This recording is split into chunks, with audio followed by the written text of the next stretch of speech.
तस्वीर है प्यार और अपनेपन का पैगाम देकर तुर्की से वापस लौट रही भारतीय सेना की। भारतीय सेना की मेडिकल टीम का राहत और बचाव अभियान पूरा हो चुका है। इस दौरान भारतीय टीम को तुर्कियों के निवासियों ने भव्य विदाई दी।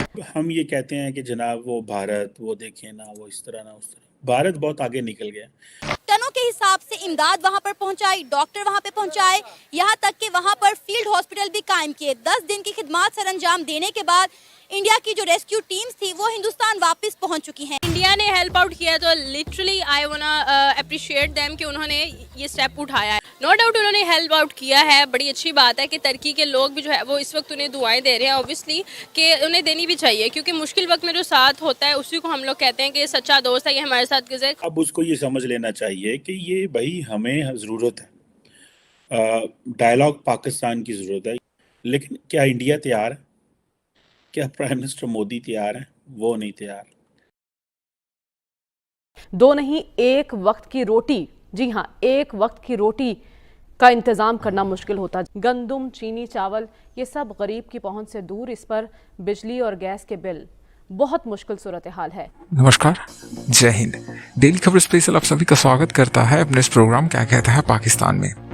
ऑपरेशन दोस्त के तहत 13 दिन पश्चात एनडीआरएफ की टीम और भारतीय आर्मी की टॉप मेडिकल आर्मी की टीम वापस वतन को लौट रह चुकी है।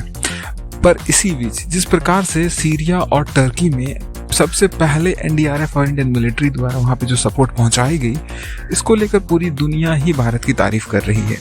भले ही भारत का दुश्मन ही क्यों ना हो, वहां के लोग भारत की तारीफ कर रहे हैं। इसी कड़ी को लेकर जैसे कि वहां से इंडियन आर्मी और एनडीआरएफ और मेडिकल स्टाफ की टीम विदा हो रहे थे, तो आप देख सकते हैं वीडियो में साफ साफ वहां के लोग किस प्रकार से उन्हें तालियों के साथ ताली बजा करके उन्हें विदाई दे रही है।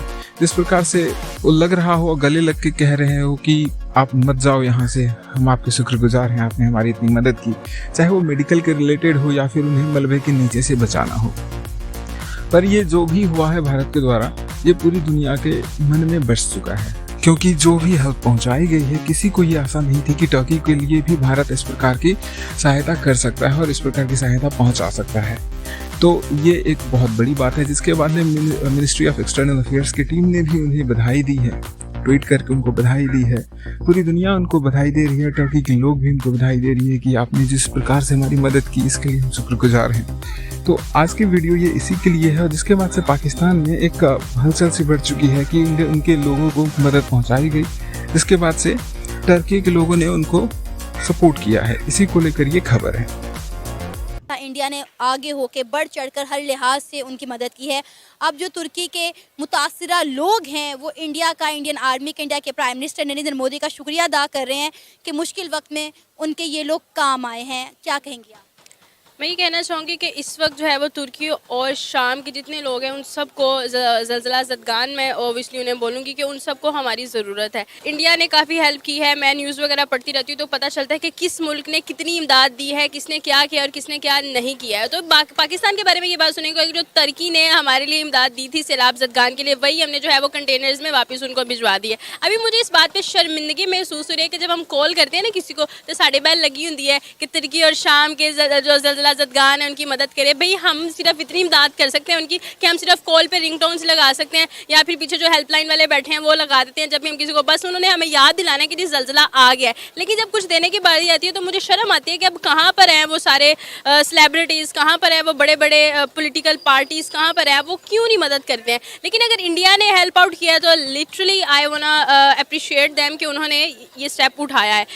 आपको पता है तुर्की के लोग दुआएं दे रहे हैं इंडिया को, अपने घरों की छतों पर चढ़कर इंडिया का परचम लहरा रहे हैं और कह रहे हैं कि किसी से मदद करना, मुश्किल में किसी के काम आना है तो आप इंडिया से सीखें। मतलब ये बहुत बड़ी बात है कि वो अपने घरों पर इंडिया का झंडा जाकर लहरा रहे हैं। नो डाउट उन्होंने हेल्प आउट किया है। बड़ी अच्छी बात है कि तुर्की के लोग भी जो है वो इस वक्त उन्हें दुआएं दे रहे हैं। ऑब्वियसली कि उन्हें देनी भी चाहिए, क्योंकि मुश्किल वक्त में जो साथ होता है उसी को हम लोग कहते हैं कि सच्चा दोस्त है, ये हमारे साथ गुजरे। खुशी में तो सभी साथ होते हैं, लेकिन अगर ऑब्वियसली मैं पाकिस्तान में रहती हूँ तो पाकिस्तान की बार बार बात करूँगी। तो पाकिस्तान की ये सूरत हाल है कि मैं ये कहना चाहूँगी कि ऑब्वियसली हम लोग भी काफ़ी सारे क्राइसिस से गुजरे हैं, लेकिन अगर एक थपकी दे दें ना हम लोग, हमारा कोई दोस्त हो साथ, कोई नहीं भी हमें जानता, हमारी क्लास में कोई क्लास फेलो हो, उसको कोई ना कोई मसला, हम उसको एक थपकी दे दे, उसको थोड़ा हौसला अफजाई उसकी कर दे ना, तो वो कहता है कि यार मेरी आधी टेंशन कम हो गई। अब मुझे ये लग रहा है कि हम उनकी हौसला अफजाई भी नहीं कर पा रहे, तो फिर क्या करें हम लोग। आपको पता है कि इंडिया की जो अवाम है, एक फैमिली के 4 लोगों ने ऑनलाइन उन्हें 100+ ब्लैंकेट भिजवाए हैं। आपको पता है जब पाकिस्तान में जल्जला आया था कुछ एरियाज में, तो यहाँ जगह जगह आपको मार्केट में रिलीफ कैंप नजर आए होंगे, लोग बढ़ चढ़कर इमदाद दे रहे हैं, डोनेशन बॉक्स नजर आ रहे हैं। तुर्की वो मुल्क जिसने हमेशा इंडिया के खिलाफ जाकर पाकिस्तान की मदद की है, जब उसको हमारी मदद की जरूरत पड़ी है तो हम कहाँ थे? बिल्कुल ऐसा ही है, हम कहाँ थे। लेकिन मैं यही कहना चाहूँगी, क्यों नहीं लगे ना यहाँ पर हमें मार्केट्स में कैंप्स क्यों नजर नहीं आए, हमें रिलीफ कैंप्स क्यों नजर नहीं आए, हमें जगह जगह लोग बॉक्स लेकर डोनेशन करते हुए क्यों नजर नहीं आए? अब साबिक DGSPR साहब ये कहते हैं कि इंडिया के साथ जो डायलॉग है on all levels other than military, ये पाकिस्तान की ज़रूरत है। यानी कि जो फ़ौज के CBMs चल रहे हैं वो ठीक है, लेकिन जो पाकिस्तान की जो सिक्योरिटी इस्टेब्लिशमेंट है, अब उसको ये समझ लेना चाहिए कि ये भाई हमें ज़रूरत है, डायलॉग पाकिस्तान की ज़रूरत है। ये मैं भी चीज़ बहुत देर से कह रहा हूँ और इसी जगह पे कह रहा हूँ, लेकिन क्या इंडिया तैयार है? क्या प्राइम मिनिस्टर मोदी तैयार है? वो नहीं तैयार। हम बहुत पीछे रह गए हैं इस सेंस में कि वो जैसे क्या एक मुहावरा है ना कि we have missed the bus या मिस्ड द ट्रेन या कुछ इस तरह का। अब ये जो कहा जाता है कि जी इनिशिएटिव लेना चाहिए ट्रैक 2 डिप्लोमेसी का, बहुत सारे ट्रैक 2 होते हैं, मैंने सुना है सिंगापुर में, थाईलैंड में, पता नहीं कहाँ कहाँ पे चुप चुपीते जात के हमारे कुछ थिंक टैंक्स के लोग हैं, जाते हैं वहाँ पे जाके, कुछ भारत से आते हैं, कुछ जनरल्स, कोई एम्बेसडर्स, जिनको जारी बात है आशीर्वाद होती है हमारे सेटअप की और इंडिया के सेटअप की, एंड एकेडेमिया। लेकिन ट्रैक 2 जो डायलॉग है या डिप्लोमेसी है वो मिसिंग है। उसकी वजह ये है कि पाकिस्तान की जो मिलिट्री इस्टेब्लिशमेंट है वो बहुत देर तक ये समझती रही कि ये सारे बड़े नालायक लोग हैं, वो भले मुआशरा हो, बड़े सियासतदान हों, ये भले एकेडमिक्स हों, ये मीडिया के लोग हों, ये बिक जाते हैं। हम नहीं बिकते, हम जो है वो नहीं बिकेंगे और हमें ही एक इंस्टीट्यूशनल मेमोरी रखते हैं और हमें ही भारत से बात करनी चाहिए। तो वो सारे रास्ते हमने बंद कर दिए हमारी मिलिट्री इस्टेब्लिशमेंट ने। जब वो अपना रास्ता भी खोलना चाह रहे थे तो वो नहीं खुल रहा। अब कभी हम UAE के पास जाते हैं, अमेरिका को इंडिया ने भगा दिया, ग्रेट ब्रिटेन को इंडिया ने भगा दिया, सबको भगा दिया। अब आके हमारी जो मिलिट्री लीडरशिप है, ये जनरल साहब जो हैं जिन्होंने ये बात की है, इन्होंने ये बात कही कर तो दी है, लेकिन ये भी इस्टेब्लिशमेंट के लेफ़्ट पे हैं इस वक्त। कोई इनकी भी रिटायर हैं लेकिन इनके कोई अच्छे ताल्लुकात नहीं हैं। मुझे याद है कि ये जनरल साहब को इंडियन हाई कमीशन ने एक तकरीब पे बुलाया था, रमज़ान में कोई अफ्तारी वगैरह थी, तो सारे लोगों को टेलीफोन किए गए और कहा गया कि आपने वहाँ पे नहीं जाना। जिन लोगों को इनविटेशन पहुँचे हुए थे, तो इनको भी इनविटेशन गया हुआ था, तो ये चले गए थे वहाँ। उन्होंने कहा नहीं मैंने जाना है।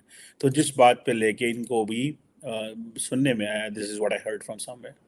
खैर एनी हो, ये मेरे ख्याल 2-3 साल पहले की बात है, जब ये कोविड के सिलसिले की बात है। अब ये जो चीज़, कैसा लगा आपको ये वीडियो देख के? जिस प्रकार से भारतीय टीम द्वारा मदद पहुंचाई गई टर्की और सीरिया में सबसे पहले, उसके बाद से पाकिस्तान की जो स्थिति रही है, क्योंकि पाकिस्तान के पास ना तो पैसा है, ऊपर से आप लोगों को एक बात पता होगा, पाकिस्तान ने जो रिलीफ पहुंचाया था टर्की को, वो रिलीफ टर्की ने बाढ़ के समय पाकिस्तान को पहुंचाया। सेम चीज प्रोडक्ट उसने वहीं पे लॉन्च कर दी थी, जिसके बाद से दुनिया में उनकी फजीहत होगी। और ऊपर से भारत का साथ उनके आगे बहुत ही ज्यादा बढ़ चुका है। उसी को लेकर ये खबर थी।